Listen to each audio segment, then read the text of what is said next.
was just beginning. And they're underway, 15 laps, the second Superbike race, of course, the first one won by James Whitham.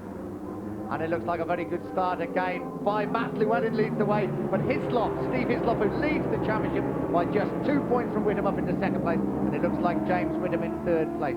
Llewellyn leads the way, and Hislop means business, he's in the lead. He's gone round the inside of Tier Corner onto Revitt Straight. Llewellyn fights his way back. Hislop means business. We ride with Matt Llewellyn, that's Steve Hislop, the championship leader, and the race leader in front of him. Yeah, he's trying to make amends for his first race, and he's serious. He wants to get away from any trouble and try and make a break. James Whitham now up into second place. Great contrast in style between Hislop and Whitham, isn't it? But full marks to Whitham. He hasn't let him get away. Whitham rides the bike all aggression, 500cc Grand Prix style. Hislop a smoother type of rider. Yeah, it makes a great contrast. It does, yeah. Hislop maybe easier on the rear tyre, but hard on the front tyre. James the opposite, but you know, both of the styles very effective and proves for exciting racing. So what a race we have at the front as they go up the start and finish straight for the first time. Leading the way, number 11, Steve Hislop. Just behind him, James Whitham. He's 2 points behind him in the British Supercup Championship. And behind them is Matt Llewellyn riding the Ducati. A Honda leads the way. Hislop finished 4th in the first race. Whitham a little bit of a wobble as they go round Sear Corner into the Revitt Straight. This should be exciting. Let's compare the difference in the speed between the Hondas and the Ducati on the fastest part of the circuit. Certainly, the Honda here, Rob, seems to be holding its own. Well, probably because it's a Ducati, Nick. Sorry, Nick. Yeah, Hislop, the bikes are very even. The bikes are very even, and like we said, the running styles, and probably there's not a lot in it at all. I mean, it's good that Hislop's had a great year. It's a fantastic year so far, very consistent. And these bikes are out of the box. You buy them over the counter and you go and race them, and they've proven to be a match for anything. So they're into Coram Curve. They're now into the Russell S's. They will be starting their third lap of this 15-lap Superbike race, and Llewellyn hanging on tight. 3 Ducatis lead the way as they come over the start and finish line. Hislop's making mistakes now. He's going back to second. He ran into the Russell so hard that he couldn't get the bike turned, and Whitham made advantage of that straight away. And this is exactly what happens with his. He just tends to run in there a bit hard on the front tyre. So James Whitham leads the way from Steve Hislop. Matt Llewellyn now in third place. 3 Ducatis out in front. They're on lap 3, this 15-lap Superbike race. And Whitham really is trying to open up an advantage. He was chased very hard indeed in that first race by Matt Llewellyn and Michael Rutter.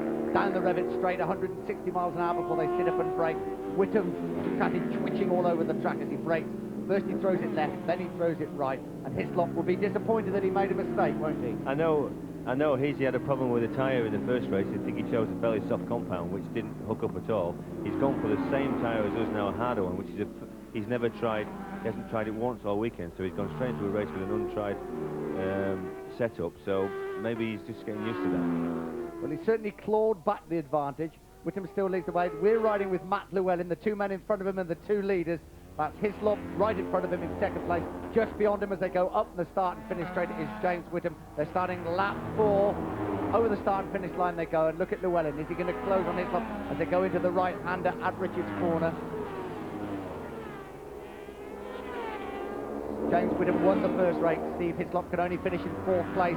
That meant he only leads the championship by 2 points. And as you can see, Hislop means to open up that advantage once again. And for once, beat James Whitham fair and square. Really does augur for a tremendous last 3.5 laps. They're down the Revitt Straight again into the S's. This is where Hislop really on the brakes, close towards Whitham. The last lap is not quite so close this time. They fling it left, sit up momentarily, then right. And that's where Whitham really does gun the big Ducati round the long right-hander into the bomb hole, and then the long right-hander at Coram Curve, and then into the very difficult Russell Bend section. And one would imagine this is where Hislop might make his move. Number 73 out of the race. That's Steve Gordon riding the Kawasaki bike out of the race. The yellow flag being shown, so the riders now have got to retain their positions at the moment, haven't they, Rob? But yeah, there's no overtaking the yellow flag. Hislop has got to stay behind him, but that doesn't mean he can't push him very hard indeed. Yeah, there's a good example of the contested stars there, where James Hislop ran right up onto his back wheel, onto the back straight, and then by the time James got the gas on, he'd pulled sort of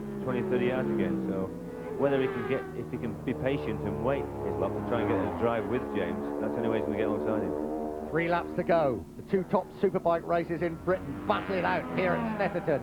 And he really does come very close indeed as they come into Sear Corner. A little bit of a wiggle, a familiar wiggle, but he's closer this time as they go down the Reddit straight. Now, will Hislop make his move going into the S's? No, I don't think he will. You know, he has to be past him. He has to be a full battle past him before he can control that corner. Because for sure, James will just let the brakes off and lay it on top of him. Lay it on top of him, he may well have to do. 3.5 laps left of this race. 69 is James Whitham, number 11 is Steve Hislop. They're separated by just 2 points. The British Championship. There's a man in second place, the man who leads the championship, but it couldn't be closer. That's Hislop. There they approach Russell Bend once again. This nasty, nadry little right and left-hander into the start and finish straight. These two guys slides the rear wheel, doesn't he, that you can if they come out. These two guys have made the British Championship this year. They're on. They've just battled every weekend, in and out. You know, the other championships, they're so close all year. So 2 laps remaining. Hislop has about 4 miles left. See if he can get past James Whitham. He's surely going to have a go any moment now. They're up at the top end of the circuit. That's Sear Corner. That's Hislop. He wants to be very close indeed as they come down the Reddit straight. He's not going to be close enough once again, is he? No, he just gets to jump out of the turns, and it looks like James got the quicker bike, but it's just a case of him getting the corner squared off and getting on the gas just a fraction earlier. I can't see where he's going to go through. This is the S's. Once again, Hislop closes up going into the corner, and once again, coming out of the corner, Whitham gets on the gas earlier and just manages to pull away. But this is the part that Whitham doesn't like so much, and this is the part where Hislop really does close up. Perhaps he'll have a go coming into Russell Bend, but really, Whitham is a demon on the brake. Yeah. He's not going to let him go through there. No, it's not for the faint-hearted if you want to go up the inside of James Whitham. Discretion is the better part of valour. They'll just stay behind him as they go through Russell Bend into the... It will be the last lap of this very, very exciting TT Superbike race now, and perhaps Whitham has just stolen the advantage as they go up the straight for the last time, up towards Richard's Corner. Hislop is close again, as they go into the bend. Hislop gets so close, but you watch as a little bit of a twitch from both of them. But Hislop again will come very close into the right-hander at Sear Corner. This is where he really does gain the advantage, but as they come out of the corner into the all-important straight, Whitham seems to have the advantage. Closer this time. It is closer this time. Now Hislop. It's a do-or-die effort for you. Are you going to have a go? And he is. I don't know what. The Scotsman really is going to have a go as they go into the S's on the inside line.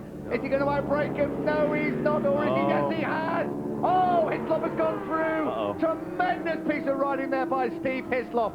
Oh, into the bomb hole they go. Whitham surely is going to have a go back. It's not surely over. This isn't going to be the end of the race. He's going to have a go back. Hislop still leads the way round the long right-hander at Coram Curve. The checkered flag is being readied for the 33-year-old Scotsman. Has he done it? One more bend to go. Into Russell Bend. He brakes hard. He flings it right. He's just got the left-hander to go. Has he got the power coming out? Yes, he has. Is Whitham close enough? It's going to be close when they come to the line. They're side by side. Who's going to take it? Is it Whitham? Is it Hislop? I don't know. There you go. I don't know who has won the race. They're asking each other. They don't know who's won the race. We wait for a verdict. What a superb great race. Second TT Superbike race here. They shake hands with each other. Now, we're going to have to wait to find out who the winner is. What Rob, a great any race. ideas? Not a clue. It was inseparable there. We'll see him in slow motion now. He just, he got into the chicane trying to block it, and he didn't get such a good drive out, and James got the drive on him, and now we'll just have to see as we go across the line here. But well, what a way to I think we might finish. be using this picture with the judges in a minute because it's so close. I think Whitham has got the advantage there as they come up to the line. Would you say it's Whitham, Rob? From here, it's just fractionally anything. So a thankless job to try and separate the two riders. Initially, the decision was given to James Whitham, but on closer inspection, a dead heat was the verdict. At the end of a fine race, it seemed a fitting conclusion, and one which both riders happily accepted. Oh yeah, for sure. It makes interesting for the people out there, interesting for us. A bit more pressure for us both, but yeah, I'm fairly pleased with it, and we're on equal terms for the rest of the year. We're just over halfway through now. We're on just about equal points, and you can't split us at any race, really. And nerves just about holding up? Oh yeah, I mean, as Jim says, it's going to be hard. The pressure's on just to hopefully not have a mechanical problem and not have a slip-up at all, you know, so it's going to be good. No more dead heats either. No, not.